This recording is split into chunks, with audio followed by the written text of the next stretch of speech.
Over the last 2 years, the value of everything from G-Class Mercedes to Rolex Submariners, luxury handbags, and trading cards has taken a huge hit. Basically, if you saw a luxury product in a sketchy ad from some guy trying to sell you a dropshipping course, it's probably halved in value. Well, yeah, so people buying collectibles because it's an investment. It's only an investment if you plan on using it for money later, as far as I'm concerned. I have friends or family or whatever, and they're always like, oh, I want to buy this luxury item. It's an investment because it's going to grow in value. It's only going to grow in value if it stays popular, which may or may not continue to happen, especially with certain things. And on top of that, it's only going to be a real investment if you wind up using it for its monetary value later. Otherwise, it's just sitting there, maybe growing in value, but unless you're going to use that as collateral for something, what's the point? If you are ever feeling bad about your own personal financial choices, go and watch finance brokers try to unwind someone who has $150,000 in negative equity on an electric Hummer that they purchased with an 8-year loan to rent out on Turo. It should make you feel much better.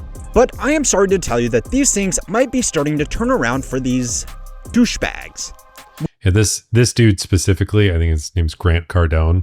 He's like so out of touch with how to. He was always just like, oh, this is how you can make money. And he like throws out all this stuff that only works in very specific situations and it cannot apply to everybody. And it's very frustrating to watch. We are re-entering a market where Bitcoin is breaking all-time records, stocks are only going up, and Dogecoin is worth more than Nintendo, Delta Airlines, or the Ford Motor Company. In a market where prices only go up, you better brace yourself, because people are going to say that just about anything is an investment to convince their customers, to convince their partners, or just to convince themselves. But that doesn't matter, as long as they can't convince you. That is how I could justify spending $11,000 on a first edition pack of Pokemon cards from Logan Paul. That watches are actually not just fashion, not just a statement about who you are. I have been collecting these bags for a minute. They're also the cheapest of those bags is like $7 or $8 grand. They can go over $300,000-$400,000, which is nuts. The idea of putting something in an investment that you can quite literally lose because it falls off your wrist or somebody just grabs it because you set it down too long. That is so risky to me, and I don't understand it. a great investment. I'm sorry. You owe about $190 left? Yeah. All right. Hummer EV. Did you see my other Hummer video with the guy that was like $100,000 upside down? Yeah, that was, yeah. Alternative investments do have a lot of attractive qualities for sophisticated investors that know how to effectively use them. Assets like commercial real estate, patents, private equity, distressed debt, commodities, and even some collectibles have been purchased by wealthy people as part of their broader investment strategy because they do actually have a few advantages. The value of these assets are often uncorrelated to the return of the stock market, which means that if you are a wealthy individual that loses their job during a market crash, you won't have to sell your investment at record low prices to stay afloat because some of your alternative investments should still be doing fine. If you just had investment in equities and lost your high-paying job in a market crash, you might be forced to sell your shares at the bottom of the market, which, as the finance bros say, is not awesome. Some alternative investments also let their investors have more control over their. That literally happened to me when the market was really low. I had lost my job and I had to basically sell off things at much lower than I should have had to, but I had to survive. That's why diversifying is a good thing, but things that are alternative investments usually benefit really wealthy people more because it's an alternative investment for a reason. So you need the core investments first most of the time. Value. If you own a boring, old, well-diversified stock portfolio, there isn't much you can do to make the whole stock market more valuable. If you own a piece of commercial real estate or even something like artwork, you can market it, or do it up, which might help improve its sale price.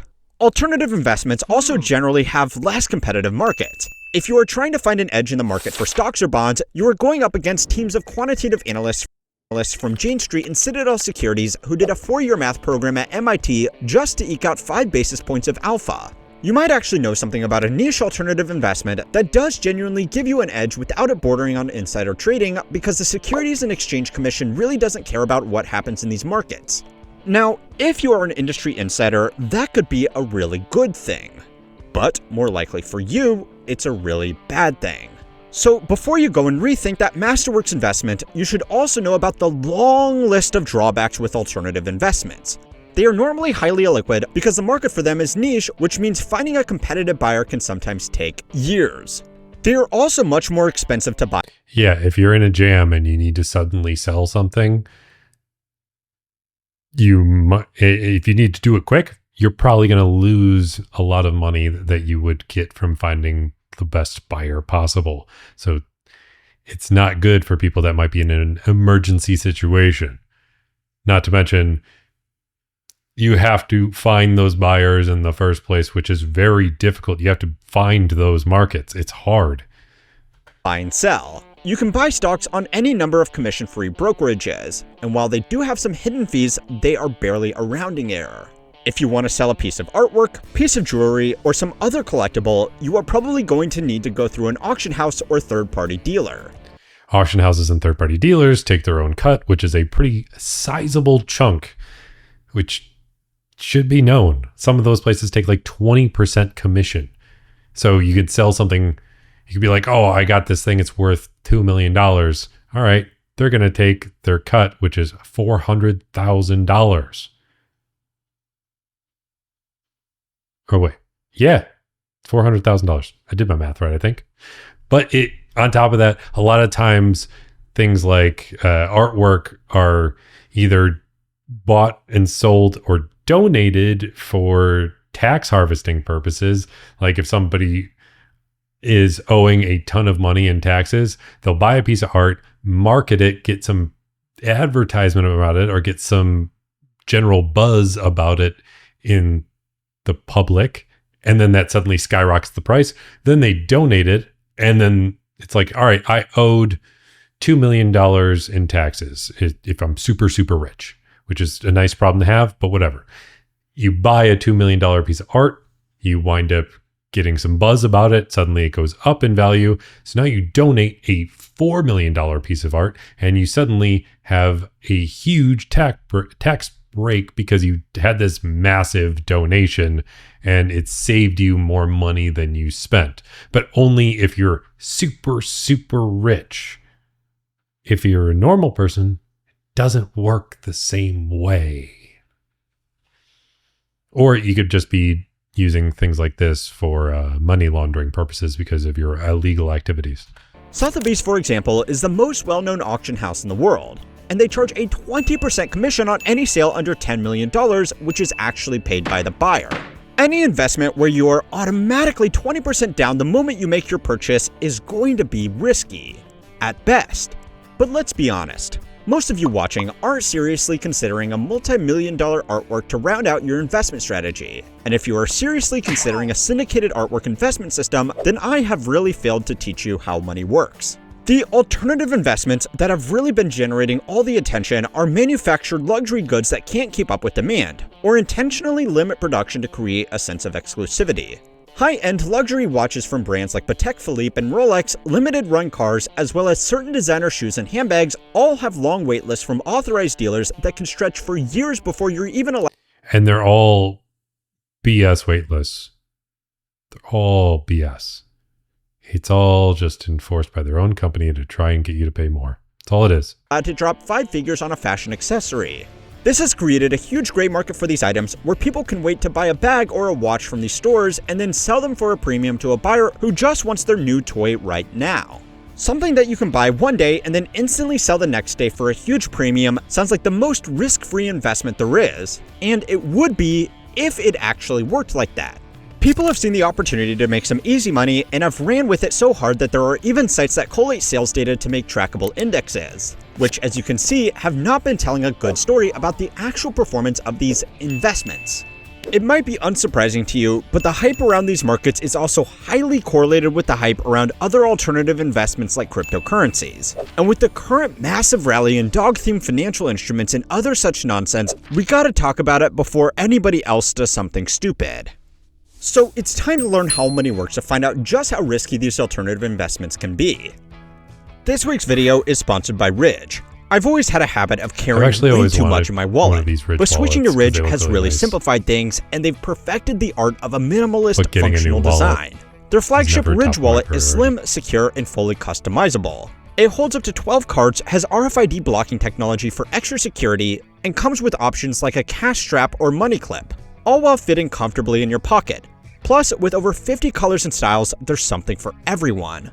It's also made from premium materials like titanium, aluminum, and carbon fiber for lasting durability.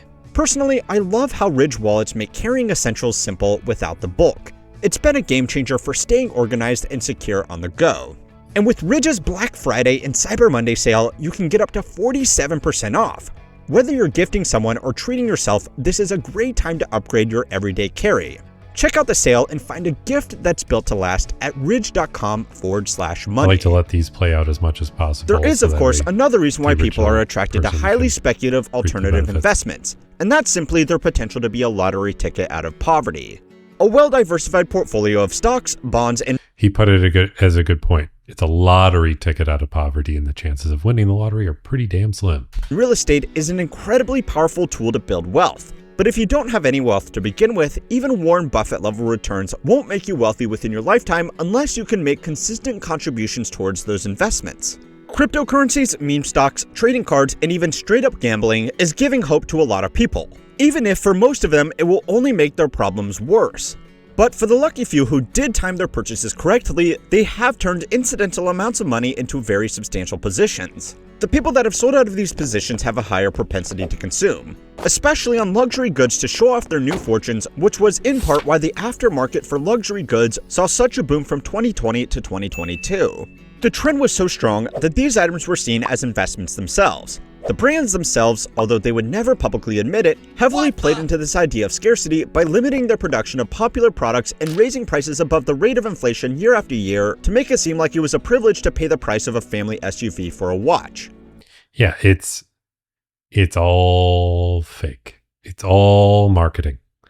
And then the people that buy into alternative investments are also the ones that are going to be spending more money on that BS because they just like buying that BS or buying that stuff, or they think it's another alternative investment. So it just kind of like starts building up its own thing, which is so frustrating. At the end of the day, these are companies with a profit motive, and the only reason they would limit production is because it would increase the premium they could charge. Paying $50,000 for a watch seems stupid, but if someone that just made a fortune on a monkey JPEG is willing to buy it off you for $100,000, then it's just responsible investing. But what is particularly interesting is why this isn't happening again this time. The price of highly risky investments is up, but the price of all the junk that people normally buy when they're doggy coin moons has stayed down. So, what gives? The logical answer is that sports betting and meme coin speculators have suddenly become very fiscally responsible. And instead of blowing their profits on babbling goods to show off their newfound wealth, they are prudently investing it into a structured portfolio to provide them with a stable return. Yeah, okay. So there are actually 3 things that have happened here. These dumb expensive trinkets that people insisted were great investments are actually an indication of a much bigger shift in the economy and habits of retail investors. The first big change is that these markets, which used to be made up of small-time, unsophisticated investors, have become just as consolidated, if not more consolidated than traditional equities markets, with the largest, wealthiest investors controlling a huge share of the total supply of things like cryptocurrencies. Bitcoin going from 20k to 90k in a year will make people a lot of money, but it's going mainly to the type of people that already had a lot of money to put into a risky investment. It's a huge return, but to someone who only had $1,000 to invest, it's not going to make them life-changing amounts of money like it would have if they invested early in the 2010s. Yeah, investing benefits people with expendable income more than anybody else. If the Winklevoss twins make an extra $1 billion on the appreciation of Bitcoin, they are not going to wear 100,000 Patek Philippe's, which means even though the net wealth creation might be the same, the resulting propensity to consume is much lower when the rewards are going to people who could have already purchased any luxury good they ever wanted. For many of the small investors who want a chance to make life-changing amounts of money from their limited capital, the boat has already sailed on Bitcoin, which is why people keep falling for rug pull after rug pull on the promise that this time will be different, because they simply need the chance. The reason that people are making these gambles is also different. A Wall Street Journal survey of investors with low FICO scores found that their primary reason for investing was not to build wealth, but to pay off debt. Credit card debt is now approaching all-time highs, and interest rates on all kinds of borrowing is up. So even when people are lucky enough to turn a profit on these extremely risky investments, they are just going back to square one, not actually getting ahead. Doing that just to get back to zero is a scary, scary concept. 4 years ago, dumb investments were turning people's stimulus checks into enough money for a down payment on a Lamborghini Urus. Today, they are lucky if it pays off their heavily underwater car loan. People are no longer being greedy. They are just being desperate. Now, you have probably experienced this cultural shift from the pandemic-era exuberance to the more cautious financial environment today, even though most macroeconomic indicators are up and to the right. But these investments are also getting hurt by a market where none of you are watching from, which hasn't even been able to make its broad economic indicators look good. China has become the largest market in the world for luxury goods because the country has produced a lot of wealthy people very quickly, and those people are eager to show off their newfound fortunes with luxury goods. Unfortunately, real estate, the primary wealth generator in China and the single largest asset market in the entire world, has been floundering since Evergrande and other major property developers started failing and flooding the market with more apartments at fire sale prices. This wealth destruction, along with a strong push by the government to crack down on extravagant displays of wealth, has meant demand for luxury goods in the country has fallen, at the same time as luxury good companies have expended to keep up with demand that has disappeared. It should go without. It also doesn't help that having other assets in China is a little harder because you can't even buy property in the same way you can buy it in other places. You're buying real estate in China is more like leasing it from the government for a set period of time. So it's not the same level of investment. So you have to find other investing opportunities. And granted, there's plenty of ways to do that other than luxury, but luxury seems like an easy way to just put your money in something. You can show it off and you can then sell it if you really need to. But again, those markets are hard to sell on sometimes. Without saying, but even really smart people can do stupid things with their money if they want something to be true. A lot of people want to convince themselves that their new luxury purchase is not only a nice toy, but a prudent investment, when it simply isn't. Even if there is a premium between retail price and what it could be sold for in the gray market, you normally have to spend a lot of money at authorized dealers before you're allowed to get to the front of the waitlist. After that, the risk-adjusted returns are probably very bad, if not non-existent. If you want to invest your money, invest your money. If you want to buy something nice to treat yourself by buying something nice, treat yourself. Don't compromise and do both poorly. Now, the bonus fourth reason is the cultural shift away from conspicuous displays of wealth. I'm going to be writing an article on my completely free email newsletter about why role-playing as a poor person has suddenly become the new trend amongst wealthy people, especially in big cities. And if all this has convinced you to stick with traditional investments, then go and watch my other video. Yeah, I can't count the amount of times I've had somebody tell me it's an investment when it's a luxury good. And there's other places you can invest to actually use those returns in a much more direct way.